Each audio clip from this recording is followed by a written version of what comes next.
The children of Israel, descendants of Jacob, prospered in Egypt for many generations. However, a new Pharaoh, who did not know Joseph, began to oppress the Israelites, fearing their growing population. They were forced to work on brick buildings, fields, and pharaonic projects, such as building the cities of Pithom and Ramesses. The oppression was unbearable, with the Israelites suffering under the scorching sun and facing lashes from Egyptian overseers. They cried out to God, begging for deliverance. In the midst of this suffering, a boy was born to a Levite family and was hidden to escape Pharaoh's death decree against newborn Hebrews. When they could no longer hide him, his mother placed him in a basket in the Nile River, where the Pharaoh's daughter found him and adopted him, giving him the name Moses, which means, drawn from the waters. Moses grew up in Pharaoh's palace, but he never forgot his Hebrew roots. One day, upon seeing an Egyptian mistreating a Hebrew, he intervened and ended up killing the Egyptian. Fearing Pharaoh's reaction, Moses fled to Midian, where he lived as a shepherd and married Zipporah, daughter of Jethro.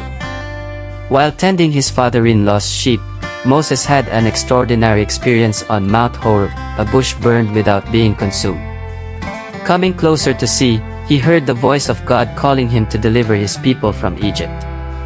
Moses, initially reluctant, questioned his ability and asked for signs. God encouraged him, promising to be with him, and gave him signs such as turning his staff into a serpent and his hand becoming leprous and then healed, to prove to the Israelites and Pharaoh that he was sent by God. Moses, accompanied by his brother Aaron, returned to Egypt and summoned the elders of Israel, showing the signs given by God. The people believed and bowed in worship.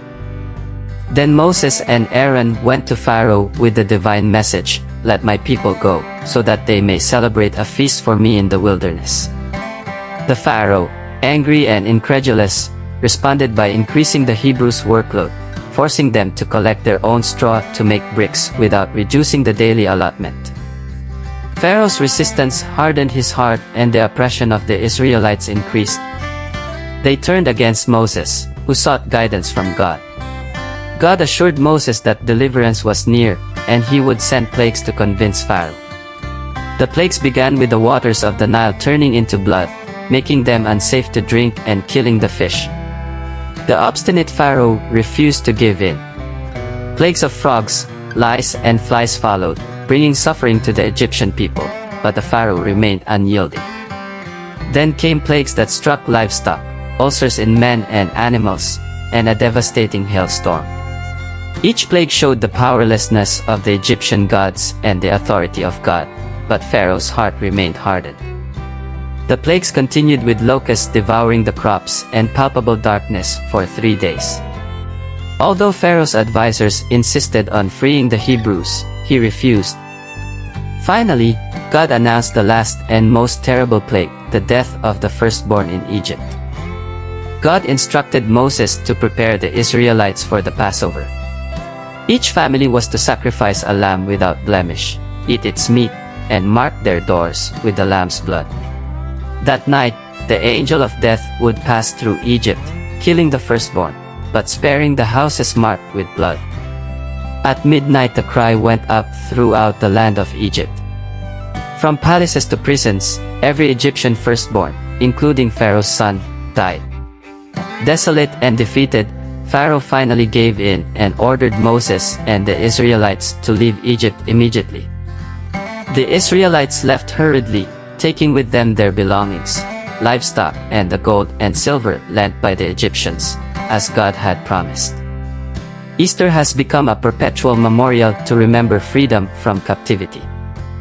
Guided by a pillar of cloud by day and a pillar of fire by night, the Israelites headed into the desert.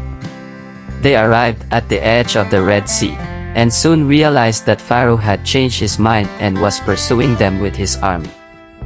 In panic, they cried out to Moses. He, trusting in God's promise, told the people not to fear and to stand firm, for they would see the Lord's salvation. God instructed Moses to lift his staff over the sea, and a strong east wind opened a dry path through the waters. The Israelites crossed safely, while the waters formed walls on both sides. When the Egyptians tried to follow, God confused their chariots and, at Moses' command, the waters returned, engulfing Pharaoh's army and securing the Israelites' release.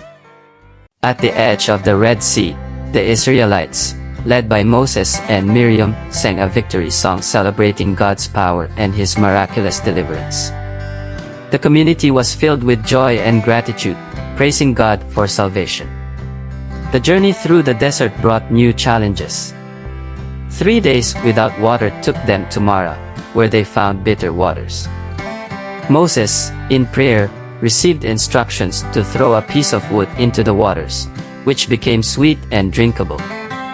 From Marah they went to Elim, where they found 12 springs and 70 palm trees, a place of rest and refreshment. These times of trial and provision taught the people to trust God and wait for His help in times of need. As they continued their journey through the wilderness of sin, the Israelites complained again, this time about a lack of food. They remembered the pots of meat and bread from Egypt, and criticized Moses and Aaron, expressing a desire to return to captivity. God, hearing their complaints, promised to send bread from heaven. In the morning, they found the floor covered in a thin white substance like frost. When they saw it, they asked, "What is this?" Moses replied, "This is the bread that the Lord gives you to eat." They called it manna, and were instructed to gather just enough for each day. At night, God sent an abundance of quails that covered the camp. These daily provisions reminded the Israelites of God's faithfulness in meeting their needs, teaching them to depend on Him each day. At night, God sent an abundance of quails that covered the camp. These daily provisions reminded the Israelites of God's faithfulness in meeting their needs, teaching them to depend on Him each day. At night, God sent an abundance of quails that covered the camp. These daily provisions reminded the Israelites of God's faithfulness in meeting their needs, teaching them to depend on Him each day. At night, God sent an abundance of quails that covered the camp. These daily provisions reminded the Israelites of God's faithfulness in meeting their needs, teaching them to depend on Him each day.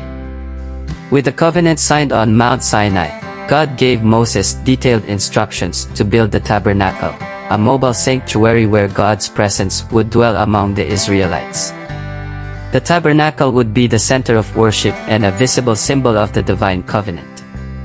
Moses called on the Israelites to bring freewill offerings of gold, silver, bronze, fine fabrics, skins, and other precious materials for construction.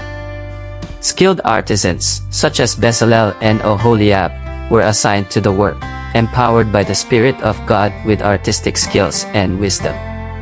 The tabernacle included the outer court, where the altar of burnt offering for sacrifices was located, and the lavatory for purification.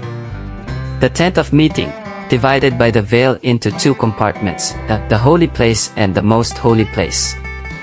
In the holy place, there was the golden candelabrum, the table of bread of the presence and the altar of incense. In the most holy place, rested the Ark of the Covenant, containing the tablets of the 10 Commandments, Aaron's rod and a vessel of manna. The work was carried out with dedication and zeal. The Israelites contributed generously, bringing more than was necessary, demonstrating their commitment and gratitude for their liberation.